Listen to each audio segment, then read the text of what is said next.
Hi, this is Jim Collins, founder and owner of the SRGC Academy with your tip of the week. Today we're going to talk about angle of attack. We're going to talk about angle of attack with an iron and how it's different with an angle of attack with the driver. So the first, I have two balls set up here. I have one on the ground and I have one on the tee. Obviously the one on the ground I'm going to hit with the iron, and the one on the tee is I'm going to hit with the driver. Now you see this head cover that's laying here on the ground.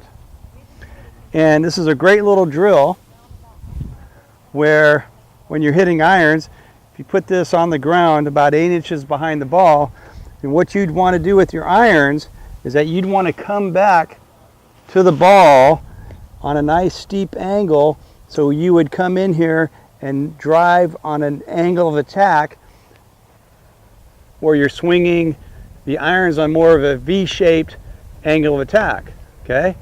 And on the TrackMan software, when you're hitting irons correctly, you would have a negative angle of attack, like minus 1.2 to 1.6 or so, all right?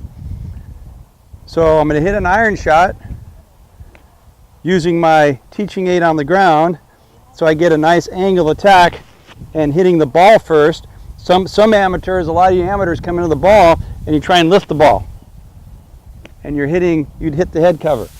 So this is a really good drill. Have my Titleist head cover there on the ground. It's a really good drill to remind me, hey, I want to attack the ball and want to trap it. So it looks something like this. And you probably heard the sound there. You see my divot here actually starts where the ball lay on the ground, and then the divot is on the target side. It's actually in front of the ball, meaning that I came in and I struck the ball first. All right, now how's that differ with the driver? With the driver, you're swinging more on a much flatter plane, more of a U-shaped angle of attack into the ball. All right, so on the TrackMan software, this would actually be on the positive side. You'd want to have a plus angle of attack with the driver. The few times I've used TrackMan, when I was hitting drivers, I had a negative angle of attack with the driver. And when I created an angle of attack with the driver that went from negative to positive, I picked up 15 yards with my driver. And you can do that too. All right? So with the driver, you're looking more to come in and sweep the ball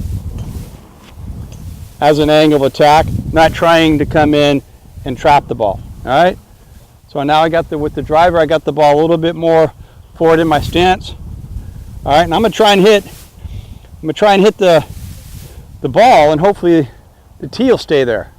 That means you've really swept it, and that would be a perfect angle measurement with the driver. So here we go. And if you look down, the tee's still on the ground. And that's your tip of the week.